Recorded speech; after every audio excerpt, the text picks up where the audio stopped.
Olá, eu sou o professor Francicley Vito e você está em nosso canal.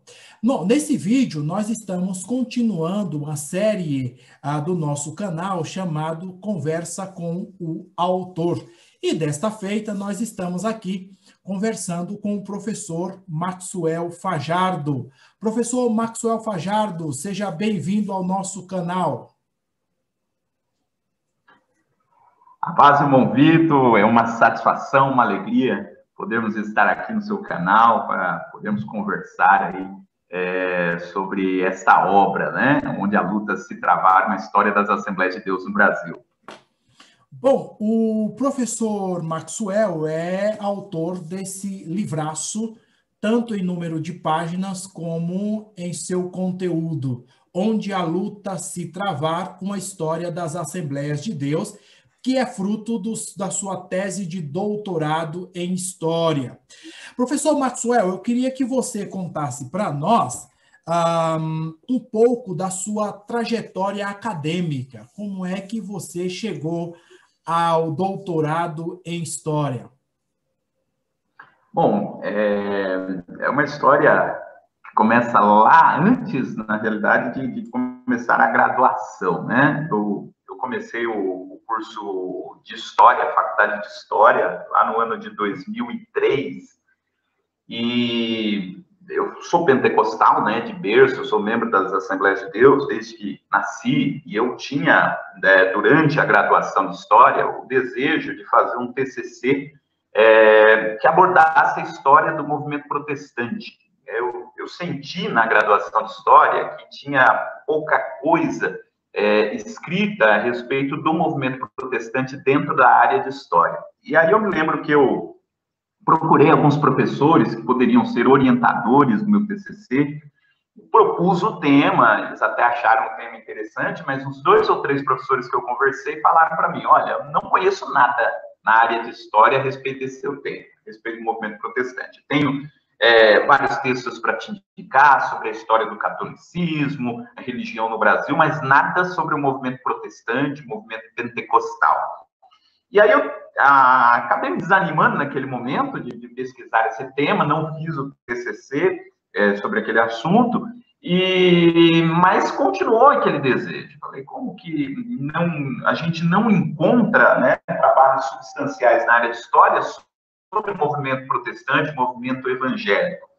E coloquei em meu coração esse desejo de pesquisar sobre isso, de estudar academicamente esse assunto. E aí, em 2008, surgiu a oportunidade de ingressar no mestrado na área de Ciências da Religião, em que eu propus, né, nesse mestrado, estudar a história do movimento pentecostal. Na realidade, a pesquisa de mestrado, que foi entre 2009 e 2011, eu estudei a presença das igrejas pentecostais na periferia. Estudei como que as diferentes denominações pentecostais apareciam no bairro de Perus, que é onde eu moro, na região de periferia de São Paulo, como que essas denominações aparecem ali. E quando terminei o mestrado, a minha proposta era retornar para a área de História, trazendo todo esse conhecimento que veio da área de Ciências da Religião e pesquisando aquele tema que eu não consegui desenvolver lá na graduação, lá no TCC. Então, em 2011, eu fui aprovado no processo seletivo para o doutorado em História na Unesp, Universidade Estadual Paulista, lá na cidade de Assis, com essa proposta de estudar o movimento pentecostal, especificamente as Assembleias de Deus, né? Então, foi um trabalho de pesquisa no doutorado, que foi desenvolvido entre os anos de 2011 e 2015, que depois acabou virando aí o livro. Portanto, o livro é fruto da sua tese de doutorado na área de História. Então, só recapitulando aqui, Maxwell, você então é graduado em História, com mestrado na área de Ciências da Religião e doutorado aí na área de História. É isso? Tem alguma coisa que nós esquecemos? Perfeito. Ou é só isso? Eu acredito que é apenas isso. Bom, só isso não, porque isso já é muita coisa, não é? Ô, Max, então, resultante do seu trabalho no mestrado, surgiu o livro Onde a Luta se Travar, uma história das Assembleias de Deus. Eu estou aqui em mãos com o livro, mas nós já soubemos que esse livro que eu tenho em mãos, estou mostrando para os nossos telespectadores, é a primeira edição. Ele já está em uma segunda edição, não é isso? Isso. A tese ela foi defendida em 2015, inclusive até o título da tese é um pouquinho diferente, é Onde a Luta se Travar, a expansão das Assembleias de Deus no Brasil Urbano, de 46 a 80. Quando a gente transformou em livro, a gente abrangeu um pouco, né, colocando aí no título uma história das Assembleias de Deus no Brasil, não focando apenas naquele período, né, que estava no título lá da tese. E aí o livro foi publicado em 2017, foi feita uma revisão, né, em comparação ao texto da tese, e aí em 2019 nós lançamos a segunda edição, né, pela editora Recriar, que é esse que está aqui comigo, né, a capa é um pouquinho diferente, mas o título é o mesmo, Onde a Luta se Travar, a história das Assembleias de Deus no Brasil, e nessa segunda edição a gente acrescentou aí algumas informações, algumas coisas que mudaram na Assembleia de Deus entre 2017 e 2019, a gente foi colocando algumas informações abertas, alguns outros detalhes que a gente teve acesso depois da publicação da primeira edição, a gente acrescentou aí também nesse texto. Então, essa é a edição atual, né? A segunda edição do livro, lançado pela editora Recriar. Ô, Max, em sua tese de doutorado e também no livro, você trabalha com um termo que se tornou comum entre os pentecostais, que é o termo esgarçamento nas Assembleias de Deus. E aí a minha pergunta óbvia é a seguinte, meu amigo: o que significa o termo? Veja, não é palavra, é termo. O que significa o termo esgarçamento na sua tese doutoral e no seu livro Onde a Luta se Travar? Bom, como a pesquisa se tratou de uma tese, né, então, quando a gente escreve uma tese, a gente precisa propor uma nova leitura, propor uma nova forma de analisar determinado fenômeno, né? E como a nossa pesquisa era sobre a história das Assembleias de Deus no Brasil, a proposta nossa, né, foi de analisar a história das Assembleias de Deus no Brasil a partir dessa ideia, que é a ideia do esgarçamento institucional da igreja, né? O que isso significa? Toda pesquisa, né, de doutorado, pesquisa de mestrado, né, pesquisa acadêmica, parte de um problema. A gente analisa determinada situação, a gente observa determinado fenômeno e a gente problematiza esse fenômeno, ou seja, a gente tenta dar respostas para o porquê de determinado fenômeno. E o fenômeno, então, específico que eu me propus analisar é o porquê que as Assembleias de Deus, são dois problemas relacionados aí às Assembleias de Deus. Primeiro, o que nos ajudaria a entender o grande crescimento dessa igreja? Então, a Assembleia de Deus, ela é o segundo maior grupo religioso do Brasil. Só é menor do que a Igreja Católica. Do campo evangélico, é a maior denominação evangélica, a maior denominação pentecostal, né? Maior denominação evangélica do país. E a primeira pergunta é a seguinte: ok, a Assembleia de Deus ela cresce, ela se tornou um grande movimento no país, e existem várias pesquisas acadêmicas já há alguns anos que estudam o crescimento do movimento pentecostal.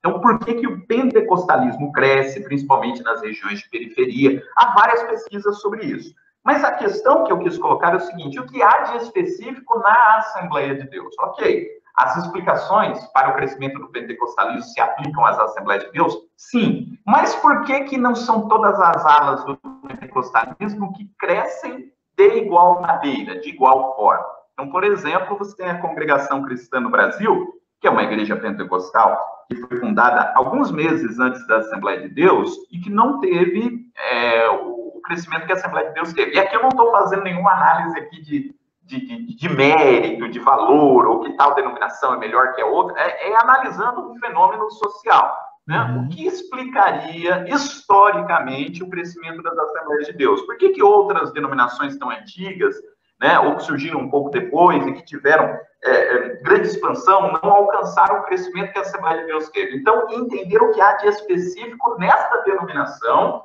usando, lógico, as explicações que já tinham sido dadas para o crescimento do pentecostalismo, mas tentando entender o que tem de específico na Assembleia de Deus. Esse é o primeiro problema.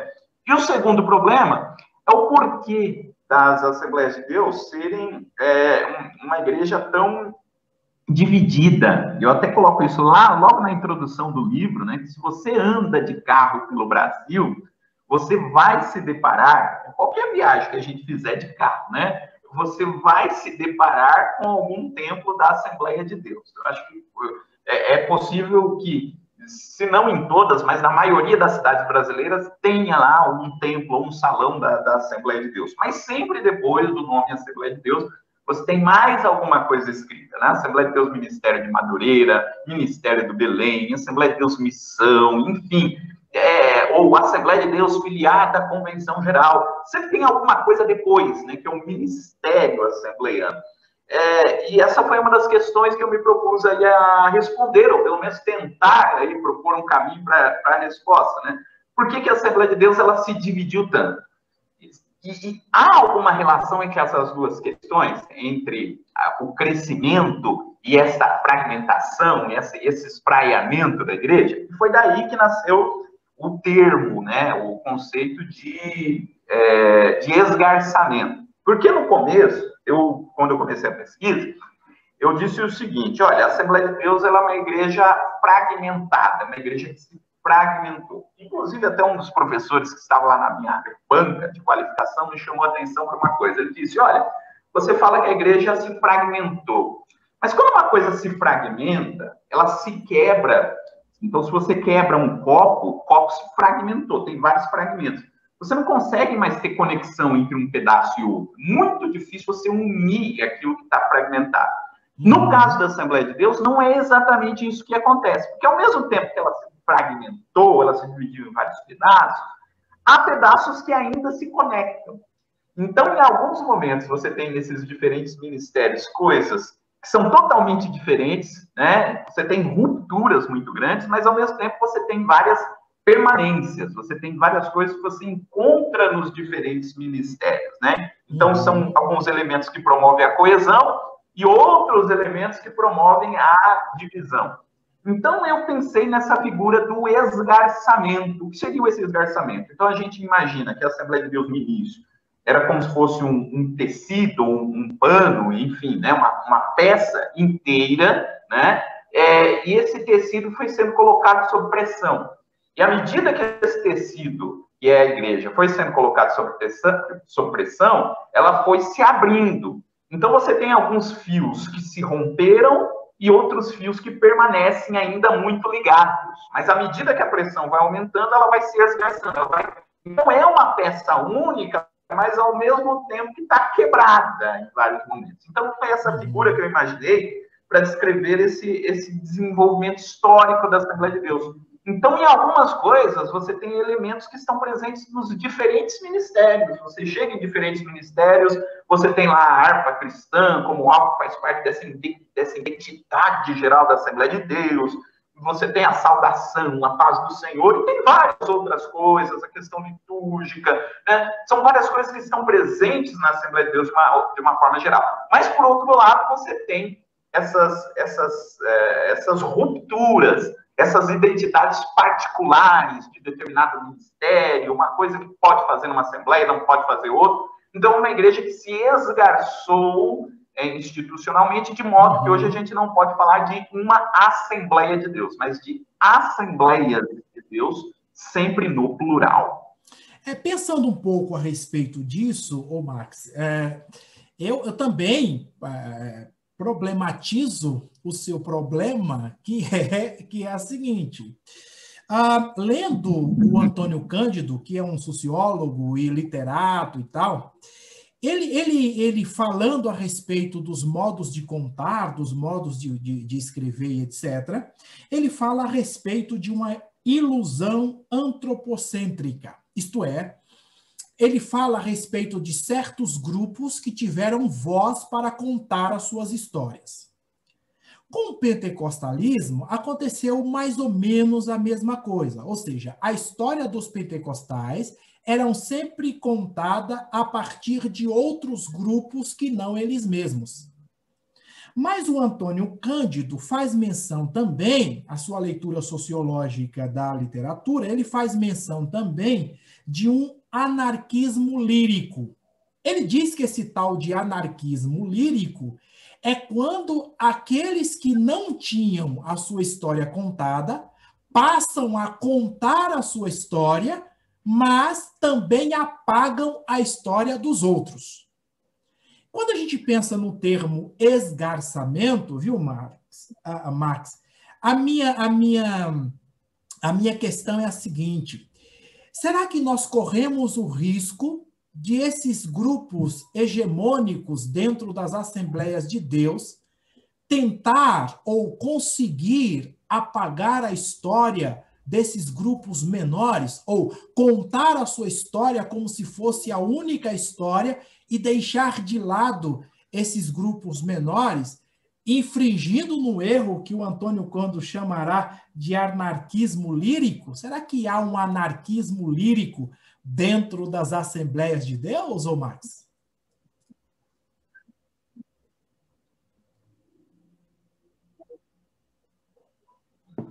Muito interessante isso, né? Essa proposta aí de análise da história, né? A assembleiana, ou da forma como a história ela é contada. A gente que é do campo da história, a gente sempre costuma dizer isso, né? Um historiador, ele não consegue dizer como foi as coisas, né? Um historiador, ele não tem essa pretensão de dizer, foi assim, né? Essa é a história verdadeira, essa é a história real. Porque a gente não tem como acessar o passado, né? O que a gente tem acesso é a forma como essas histórias foram contadas. E aí a gente tem acesso a documentos, né, do passado, a gente tem acesso a registros, e a gente vai montando esse quebra-cabeça e vendo como que as narrativas, como que as histórias, elas foram sendo contadas, né? E como eu disse anteriormente, não é possível a gente falar da Assembleia de Deus no singular, né? Não é possível falar da Assembleia de Deus como um grupo único. E isso também tem a ver com a forma como essa história da própria denominação ela é contada. Né?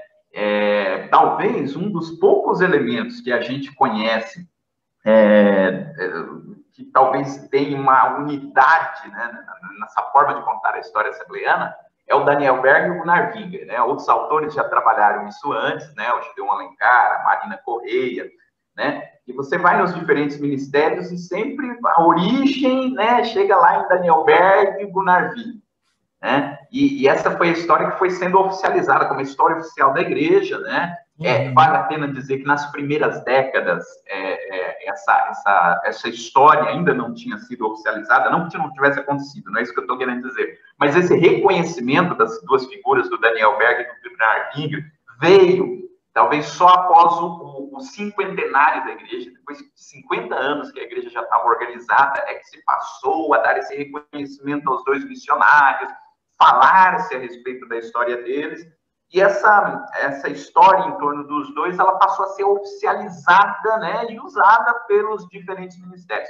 No entanto, né, e a gente aborda isso também aqui no texto, existem outras vertentes de história no próprio interior da igreja. Né? Então, você tem, por exemplo, a Convenção Geral das Assembleias de Deus, que até hoje utiliza esse nome, e a gente vai percebendo que ela, no começo, talvez fosse a Convenção Geral, mas hoje ela não tem mais nada de geral. Né? Não é possível falar de nada que generalize as Assembleias de Deus. Você tem muitos grupos, né, com histórias, muitas vezes conflitantes, né? destacando diferentes personagens nas histórias das Assembleias de Deus, não é? Então, muitas vezes, aquilo que é reconhecido como elementos fundamentais da história nacional da igreja, às vezes não se repercutem numa história mais local, né? Não tem uma relação com a história mais local de determinado ministério. Então, até mesmo a forma de contar essa história assembleiana varia muito em relação a esses diferentes grupos, né, que formam a história das Assembleias de Deus, que formam as Assembleias de Deus do Brasil. O Max, você como historiador resolveu sistematizar a história das Assembleias de Deus em eras.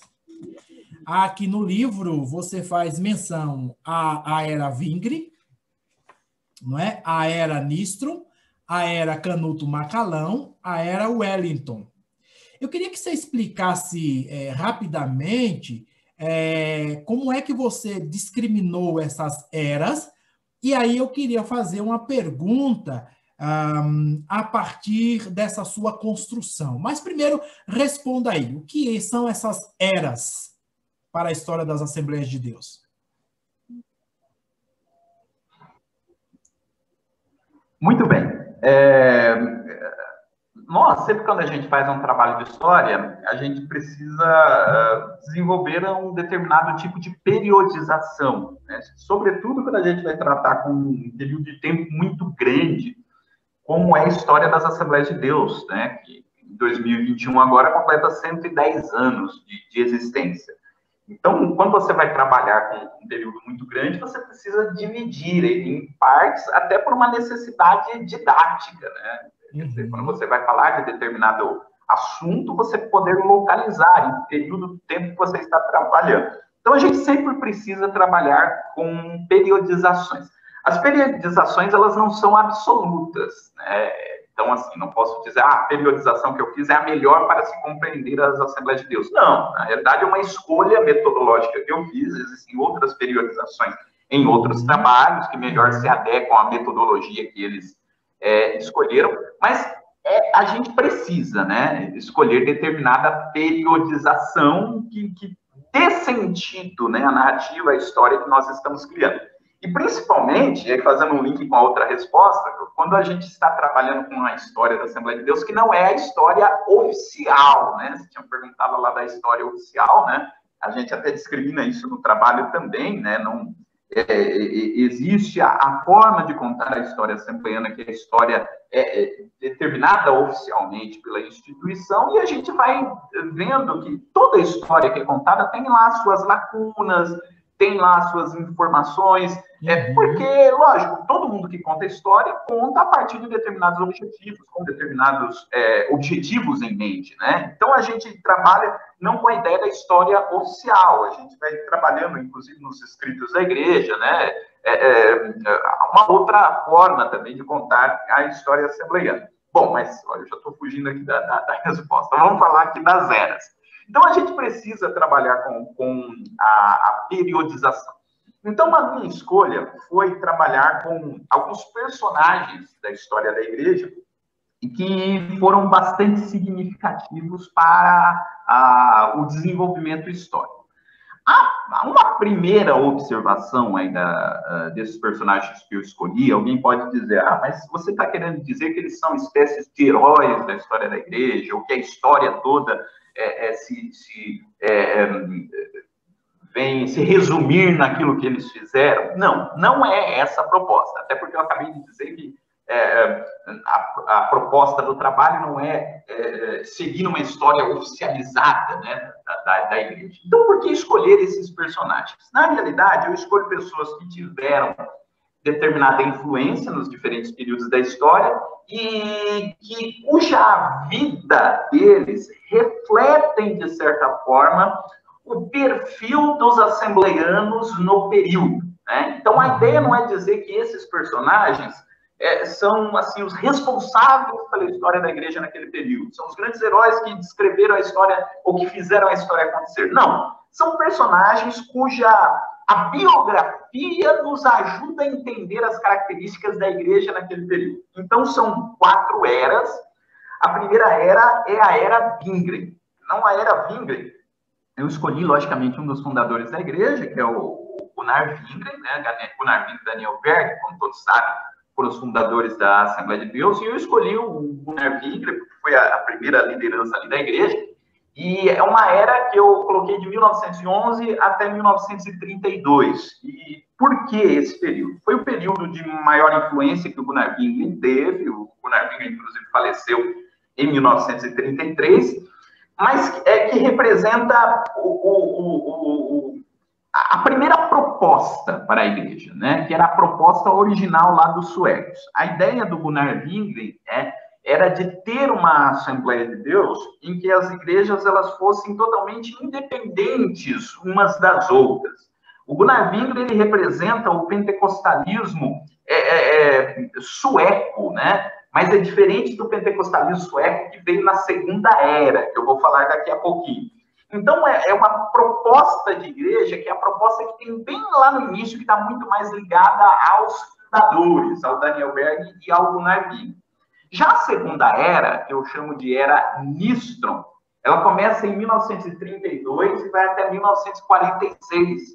Porque o Samuel Nystrom, que é o personagem que eu escolhi para essa Segunda Era, ele não é muito conhecido dos assembleanos, mas foi uma figura que foi central no que aconteceu na Assembleia de Deus nesses seus primeiros 50 anos. O Samuel Nystrom, ele também era um missionário sueco, mas ele não era, ele não compartilhava das mesmas ideias de Gunnar Wingren. O Gunnar Wingren, ele era sueco, mas ele saiu da Suécia, foi para os Estados Unidos e depois veio para o Brasil. O Samuel Nystrom, que é um missionário sueco que já veio nessa segunda leva, ele veio direto da Suécia para o Brasil.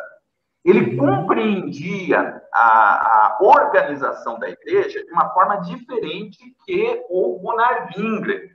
E ele teve muita influência nesse segundo período da Assembleia de Deus, de 1932 até 1946. Então, quando você compara uma era com a outra, você diz, as duas eras são suecas, a liderança é sueca. Mas tem uma diferença muito grande entre a proposta inicial sueca e depois a segunda proposta que está sinalizada lá na figura de Samuel Nystrom, né? Então, Samuel Nystrom representa esse segundo período, de 1932 até 1946.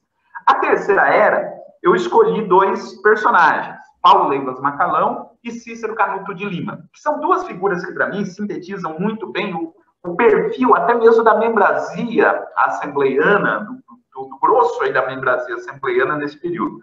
Cícero Canuto de Lima, por exemplo, ele foi pastor do Ministério de Belém, né, de 1946 até 1980, que é, inclusive, o período dessa terceira era aí que eu chamo.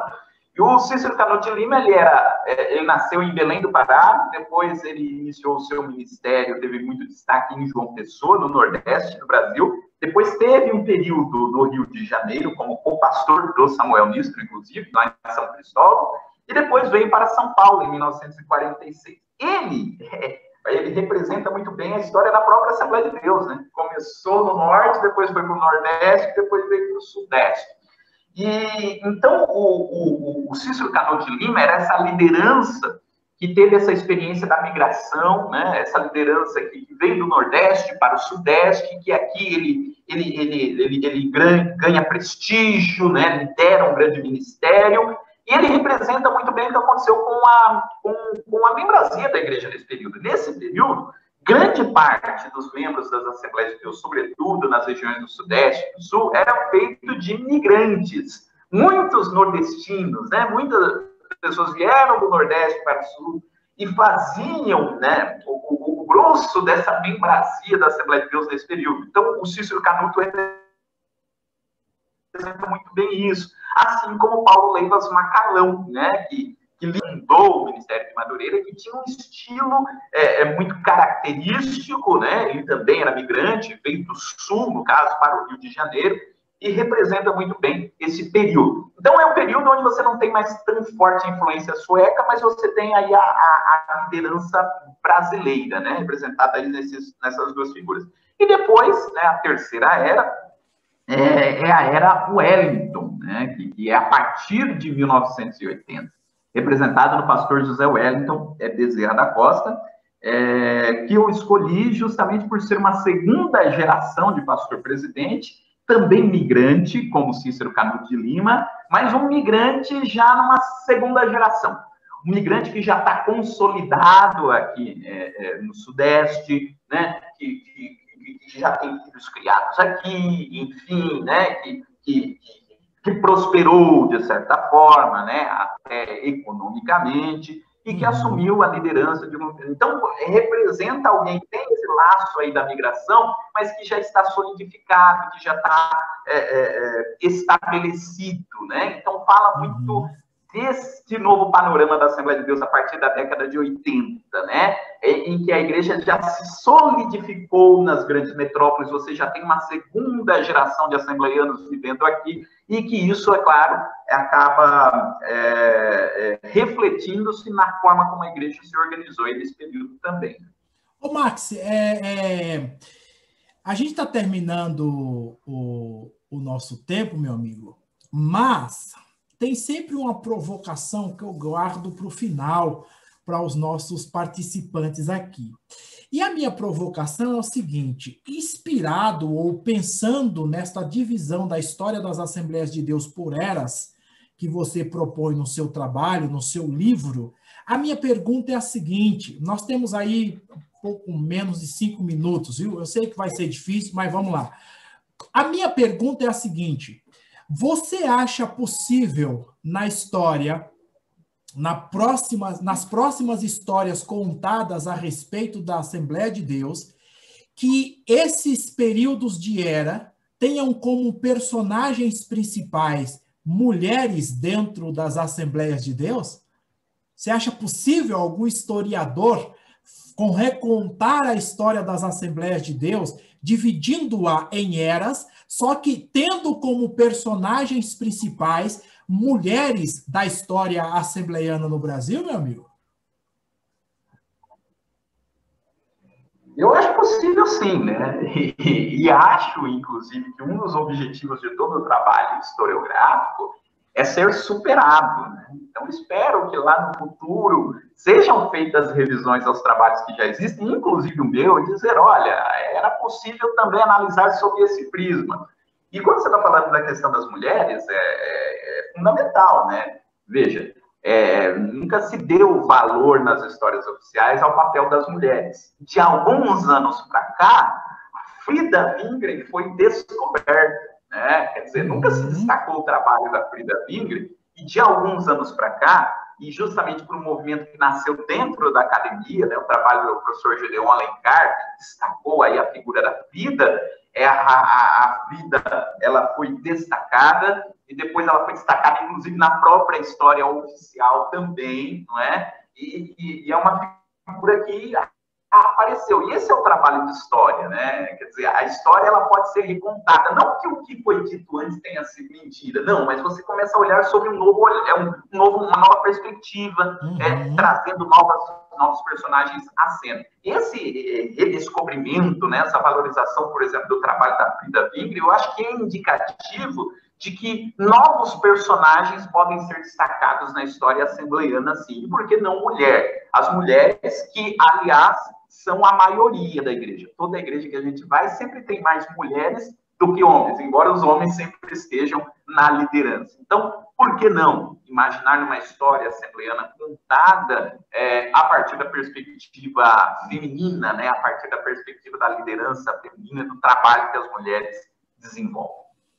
Bom, eu conversei aqui um papo muito interessante com o professor doutor Maxwell Fajardo. Ele é doutor em História, escreveu um trabalho de doutorado e que depois se transformou em livro, chamado Onde a Luta se Travar, uma história das Assembleias de Deus no Brasil. Você está vendo aí a minha edição, que é a primeira edição, mas nós fomos informados aqui pelo professor Maxwell, que já há uma... Mostra aí, Maxwell. Que já há uma segunda edição desse livro. Então, você tem aqui nas minhas mãos a primeira edição e na mão do professor Maxwell Fajardo a segunda edição do livro Onde a Luta se Travar, Uma História das Assembleias de Deus no Brasil. Aliás, um livro que vale muito a pena a leitura, a releitura, a releitura e assim por diante. Professor Maxwell Fajardo, obrigado por sua gentileza e por seus esclarecimentos aqui em nosso canal. Eu que agradeço, meu Vitor. Fiquei muito feliz aí pela oportunidade de dialogar aí sobre esse tema. Uma satisfação, né? E o Vitor além de um grande estudioso, é um grande amigo. Eu dou graças a Deus aí pela amizade que Deus nos deu. E você sabe que o desafio aqui, Max, é fazer perguntas que ninguém ainda fez, né? Porque olha o que esse homem dá de entrevista a respeito desse livro não é fácil. Mas para você que está assistindo aí esse vídeo, curtindo o nosso canal, nós voltaremos logo mais com mais uma entrevista e mais um tema de importância para o público evangélico e para o público pentecostal, se Deus nos permitir. Abraço, até a próxima.